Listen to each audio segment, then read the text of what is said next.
apologize for the curse here. My t-shirt, my company t-shirt says on the back, making the shit that makes everyone else look good.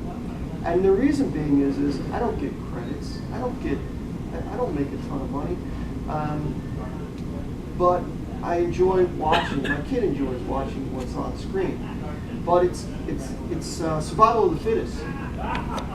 If you stay in front of it, you do good stuff. The thing is making the director look good, making the prop master look good, making everyone else look good, and making the actor look good. You make them look good, you leave a name, you got a niche in your belt, and then you can make the phone call on the next one. Say, you know, I took care of you. I gave you $100 worth of stuff for 10 cents. You know, now this is by no means. This is the finished sword. And again, you can come up and see it when we're done. Now, this is not a knock. I did not make the first swords, but I want to show you something. And this is for you guys. Stay in front of change. Be creative. If you don't know if it works, just do it. Just do it and see what happens. If it works, make sure you remember what you did and write the notes down in your book. Yeah.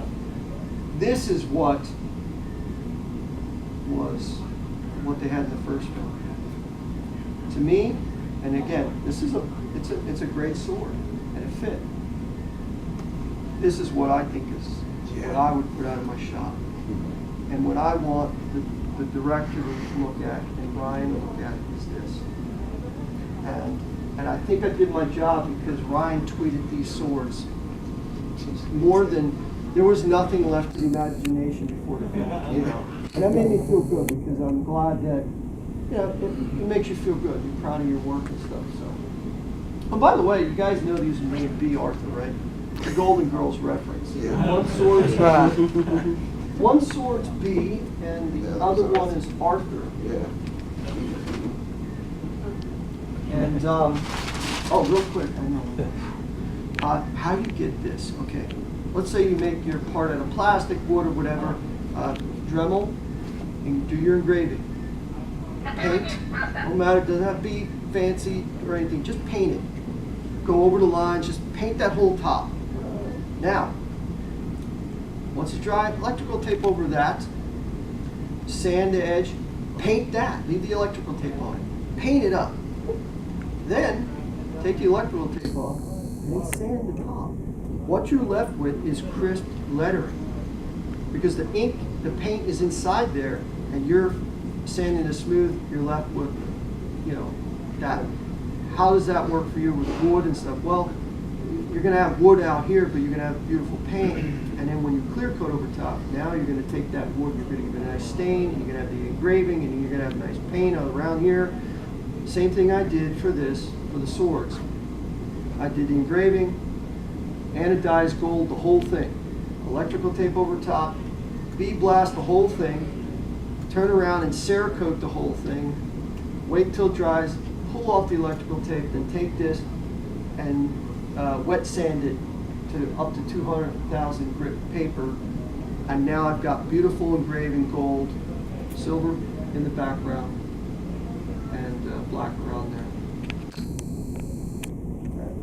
So the one thing I want to show you real quick, and then we'll wrap it up with this here.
my mouse here, so it's a little bit of a...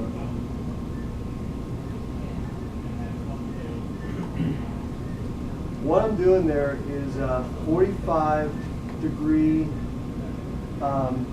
twists. It's exactly how they did it back then.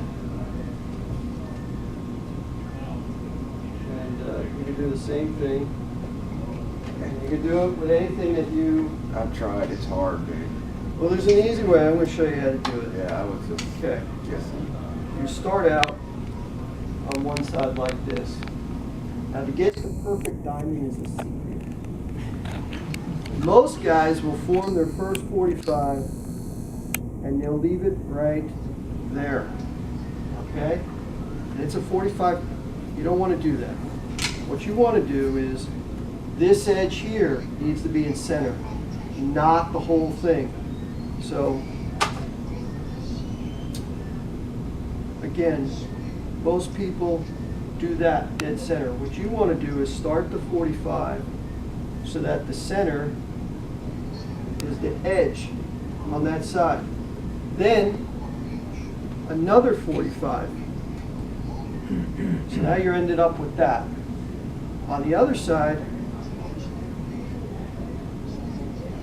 it's going to be the same thing. 45, so that's off center. Another 45. And you're left with the beautiful diamond. And you repeat the process on the other side.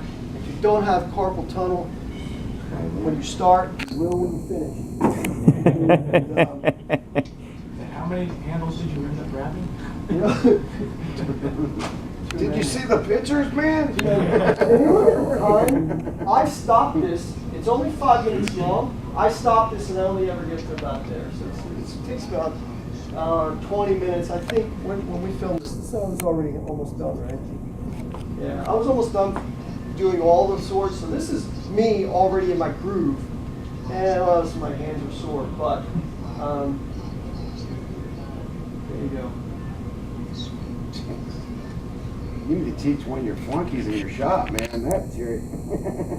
I don't have anybody working for me. It's me. Oh, yeah, just I you? do everything. I do the programming of the cam for all my machining. I do my own electronics. I do my own leatherworking. Leatherworking was the first craft I learned in high school. It was the first trade I learned.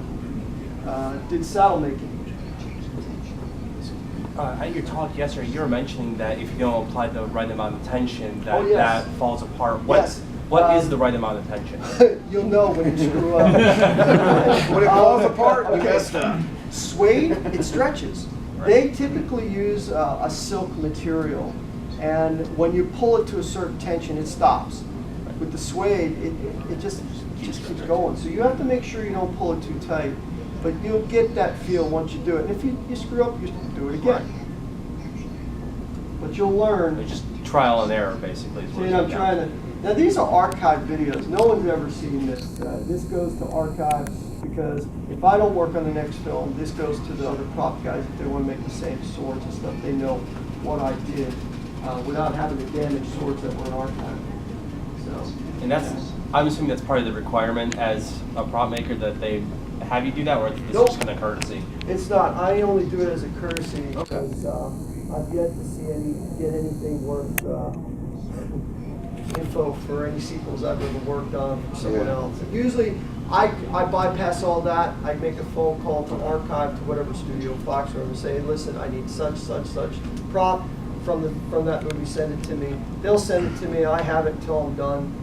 Need of it, and I just kind of look and see how I'm reverse engineering what they did. Very rarely do I have to damage a prop from the archive. It's just a professional courtesy just to do something like that. Or... That's all it is. And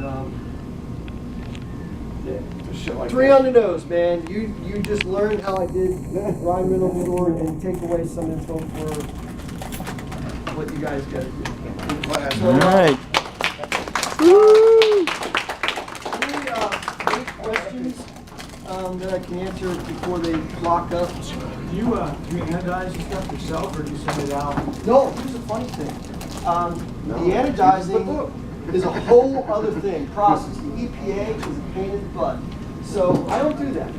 anodizing can be, I can have a whole shop full of messy, dirty, Acids and stuff, right? right. However, my buddy that I've known for about 15 years, his name's Jamie.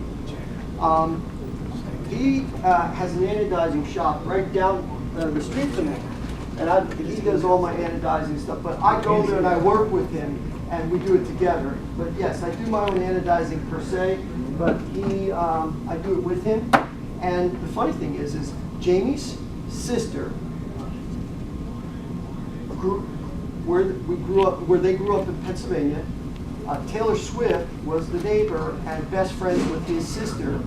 So my buddy Jamie used to babysit Taylor Swift and his sister. So Taylor Swift's sister grows up, best friends. In fact, when she got married, Taylor Swift was a maid of honor, flew out, was a big thing there.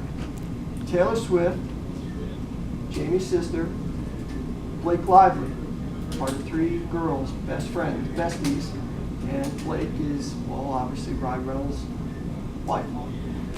So Small world. it's a small world, right? So kind of get a little full circle there of Jamie did the anodizing for me. But, yeah. Anything else? Was it the wedding she came to and like snuck out the back or something? I don't know. It was in Pennsylvania they made a Big deal stink out of over it. it, yeah. All right. Hey guys, I'm sorry, I need to close up this room. We have our contest going on right now. I gotta